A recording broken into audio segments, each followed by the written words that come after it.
Shalom, shalom. This is following Yahshua. Welcome again to The Rock. I know it's weird. I went to bed last night, and I didn't see snow in the forecast at all. In fact, it was a nice day yesterday, mid-50s. And I woke up today, and this is what it looks like. Let's see what the chickens think about this.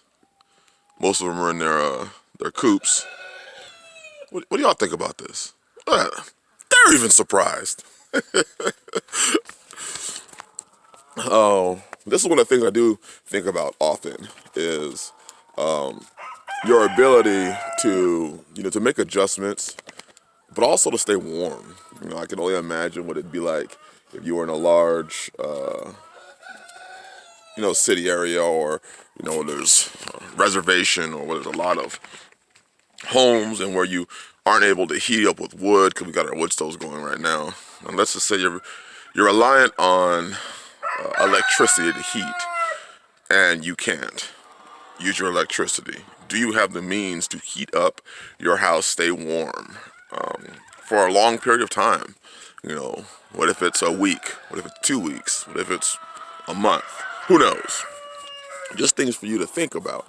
And this is also why I continue to impress upon those of us in this faith self-sufficiency.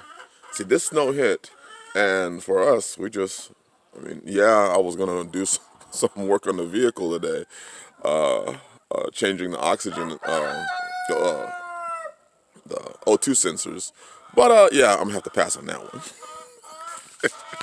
But otherwise, being self-sufficient is, as much as you can, it's one of the greatest answers that's out there for those of us. I hear a lot of people when they complain about things like YouTube.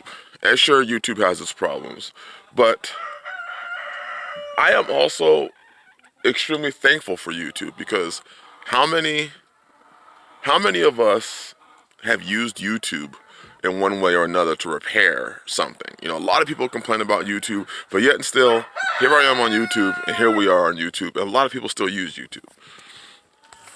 Just wanted to address that, because people always talk about, they always have something to say about YouTube. And yeah, sure, I understand the problems that there are with YouTube. I understand, certain things, but this is still the medium that people use. People still broadcast there. They still do videos. So I happen to be, in many ways, thankful. I've repaired many things on YouTube, using YouTube. I've done a lot using YouTube. I've used YouTube for many things that I needed to use it for. I've met most of you, via YouTube. So I am thankful for that medium. I use it for what I can use it for. But back on self-sufficiency, it's one of those things that you don't ever really understand the need for self-sufficiency until you realize it's too late. You don't want to be that person that realizes it's too late. I've heard the stories. I've heard people say I should move in, and I heard people say I should do it. But now it's too late. Now I wish, and I'm using the word wish for this context, I had to have my gardens. I wish I had to have my food storage. I wish I had left the city. I wish I had a wood stove. I wish I should have had my birds and my goats and sheep and cows, and I wish. The problem is that when you need it, if you don't have it, it's too late. It's too late. One thing that we are notorious for, we're notorious for waiting until, either waiting until the last minute or waiting until we get in trouble before we decide to change something. Everybody wants a bank account when their bills are already, or everybody wants a savings account when all the bills are due and past due, and they sit back and think about all the times they spent money on frivolous bullshit, and they can't get that money back. And now it's like, well, I wish I had saved some money. Everybody wishes they had a firearm when after they had gotten mugged or jacked or God forbid, anything worse happened to you. That's when everybody else wishes they had. I wish I had a gun. I wish I had I wish I had taken my wife to the range. I wish. Everyone's wishing when it's too late. When it's too late and these things have already come upon us, it's too late to say, I wish. You may want to get those things taken care of right now instead of waiting and wishing once it's too late. Because once it's too late, it's too late. Once that trial, that tribulation, that life-threatening situation comes, that's not the time. The time to not, or the time to learn how to address a wound, an injury, is not when the injury happens. You learn the skill before. That's what we don't get because we refuse to be prudent. We have to learn the skill. We have to learn what action to take. We have to learn the muscle memory before. We have to be self-sufficient before it is required of us to be self-sufficient.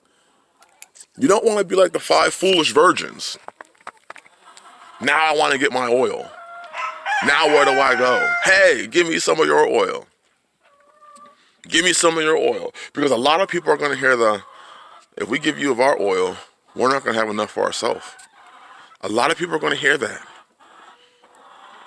A lot of people are going to hear I tried to get you ready. I wanted you to be ready. I cared for you so much.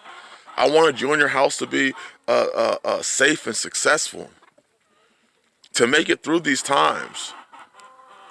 But you instead decided that you wanted to play the game and you wanted to have your fun now, but it cost you. Think about the things that people spend money on, going and seeing movies over and over again, and spending $30 and $40 because you got to buy popcorn and all the other stuff. And you think of how much rice or beans $40 could have gotten you. Think about it. Some people I know right now are buying land and are buying a couple acres and are paying $300 a month for their acres. You know, homeowners,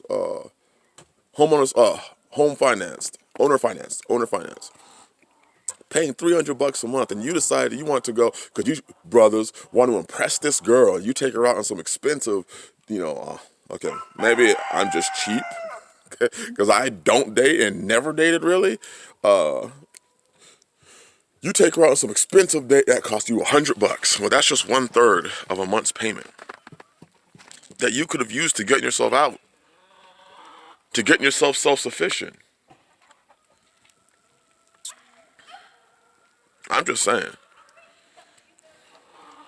So I think that our minds have to continue to readjust and to get ourselves continuously ready, to never get complacent, well, Trump's not president, I don't have to worry about it anymore. Give my stimulus check, I'm blowing it.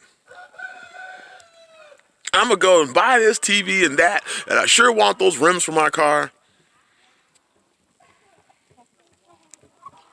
The foolishness. 7 years of plenty, 7 years of famine. But remember, Joseph was the only one that was able to interpret the dream. Even the Egyptians believe what Joseph said when he said it.